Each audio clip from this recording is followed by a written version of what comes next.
김어준 딴지일보 총수가 작년 12월 13일 국회 과학기술정보방송통신위원회 긴급 현안 질의에 출석해서 12.3 비상계엄 사태와 관련된 제보 내용을 폭로했습니다. 다 기억하시죠? 그때 김건희에 대해서 이런 제보를 전했는데요. 그 부분을 들어보겠습니다.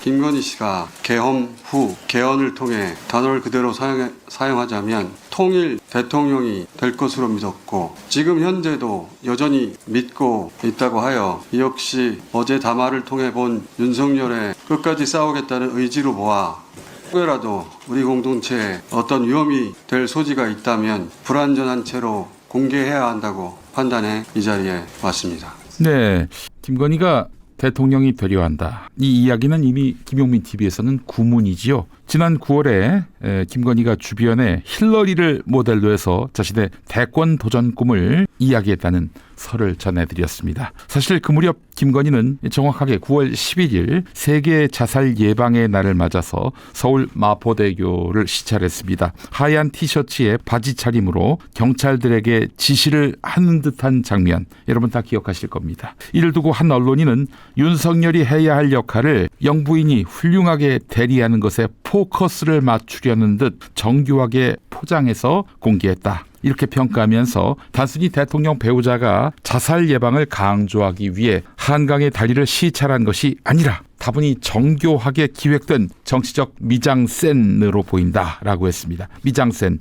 프랑스 말이지요. 무대 위에서 기획한 어떤 인물의 이미지를 부각시키는 기술을 말합니다. 미장센. 자, 여러분 그 무렵에 어떤 이슈가 있었습니까? 김건희 명품백 수수 사건을 담당했던 국민권익위원회 국장급 부패 방지 책임자가 스스로 목숨을 끊었습니다. 아무래도 그 조사 상대가 김건희다 보니까 담당 국장이 극심한 압박감을 느꼈다는 증언도 터져 나왔지요. 코너에 몰린 김건희는 자 그렇다면 가급적 공개 행보를 자제하면서 여론의 추이를 봐야 하는데, 그런데 김건희는 정면 돌파하려고 했습니다. 여론아 까불지 마라. 내가 그런 거에 주눅들 사람이냐?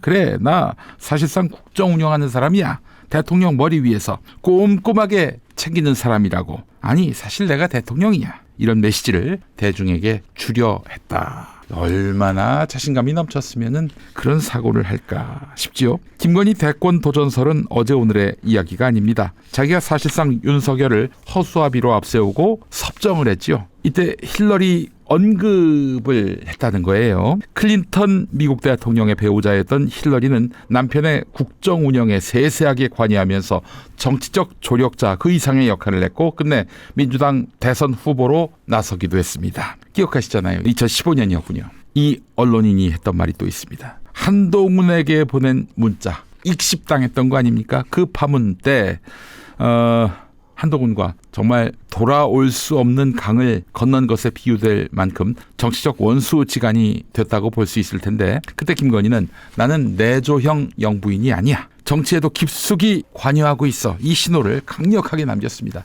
그렇잖아요. 지가 뭔데 여당 대표한테 사과한다 만다. 그걸 논의할 수 있단 말입니까? 아니 잘못한 게 있으면은 수사 처벌받으면 됩니다. 성실하게 거기에 응하면 되는 건데 대국민 사과라니 그것도 다른 문제도 아니고 뇌물을 수수했는데 말이죠. 지가 무슨 정치적 행위를 잘못해서 사과할 그런 일을 벌였습니까? 그런 처지에 놓였습니까? 쥐가 뭔데 여당 대표하고 사과하느니 맞니 그런 논의를 합니까?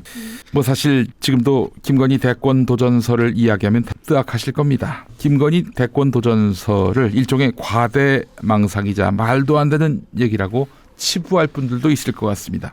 그러나 김건희는 위기가 닥치면 항상 이런 식으로 돌파하려고 했습니다. 그게 국민이 공감할 컨셉트인지 아닌지는 아무 상관이 없어요. 그냥 질러댔습니다. 김건희는. 항상 그래왔습니다.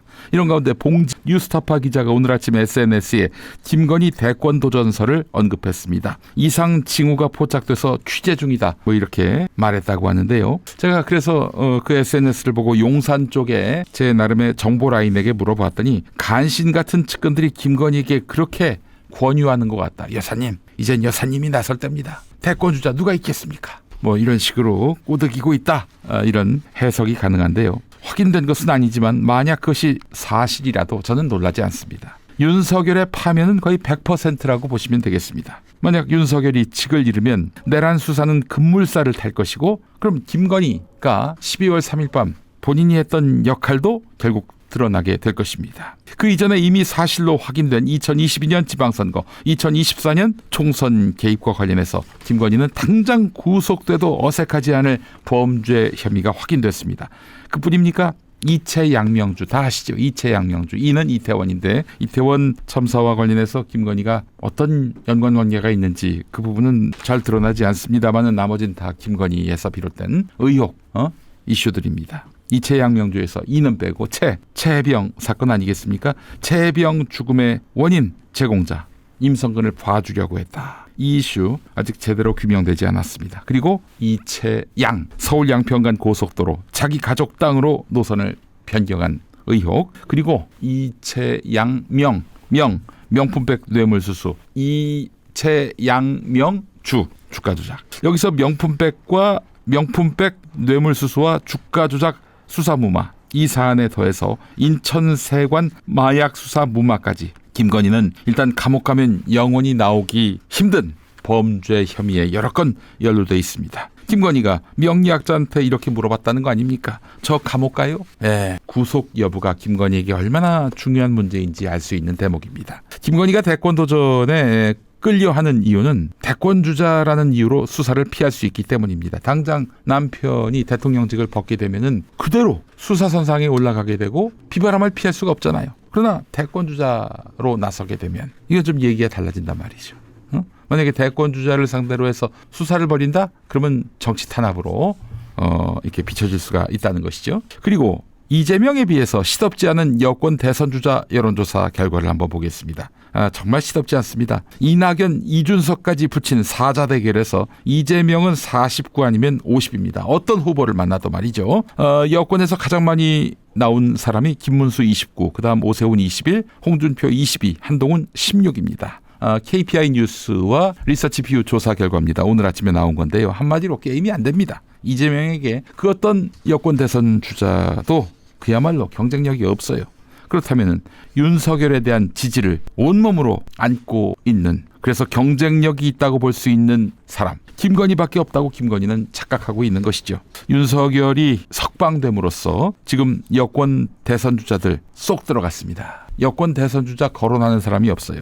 지금 전국의 중심에 윤석열이 다시 등장해서 이재명과 호각지세를 이루고 있습니다. 40%에 이르는 극우 지지자들의 결집은 더욱 강고해졌습니다. 물론 40% 그 이상이 되지는 못하지요. 김건희 대권 도전설은 그래서 유력합니다. 본인이 후보로 나서야 윤석열이 다시 감옥에 들어가는, 또 내란범으로 몰려서 사형 아니면 무기형을 받는 일을 피할 수 있는 것 아니겠습니까? 본인 판단에는. 네, 설령 대선에 후보로 나서서 떨어지더라도 야당이 될 국민의힘의 간판으로서 수사나 처벌 가능성을 피할 수 있다는 점. 네, 이런 점에서 김건희에게 대권 도전설은 조금도 과장됨이 없습니다. 낭설일 수 없습니다. 우리가 봤을 때는 그래, 나와달라, 너무 고맙다, 김건희가 대선 후보 돼야지, 이렇게 생각하겠지만 여권은 달라요. 김건희가 나오면 한때 그를 비웃었다가 된소리를 맞았던 나경원도 마치 메시아가 강림하셨다 이런 태도로 나올 겁니다. 김문수 또한 그러할 겁니다.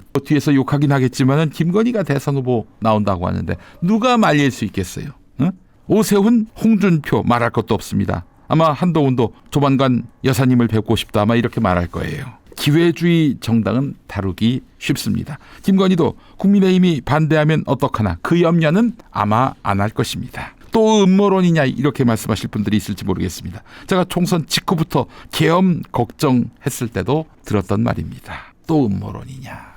그러나 계엄은 적중했습니다. 윤석열을 두고 김건희를 두고 어찌 상상력을 제약할 수 있겠습니까? 당장 헌법재판관들 테러당해서 사살당할 가능성부터 걱정해야 할 것입니다. 또 이재명 대표 역시 사살당할 가능성 대비해야 합니다. 그럼 만화 같은 일이 벌어지느냐? 벌어질 수 있죠. 박현수 서울경찰청장, 이 친구도 내란 잔당 같은데 이런 말을 했어요. 소설 같은 상황에 대비하라. 소설 같은 상황에 대비하라. 이 말은 제가 하고 싶은 말입니다.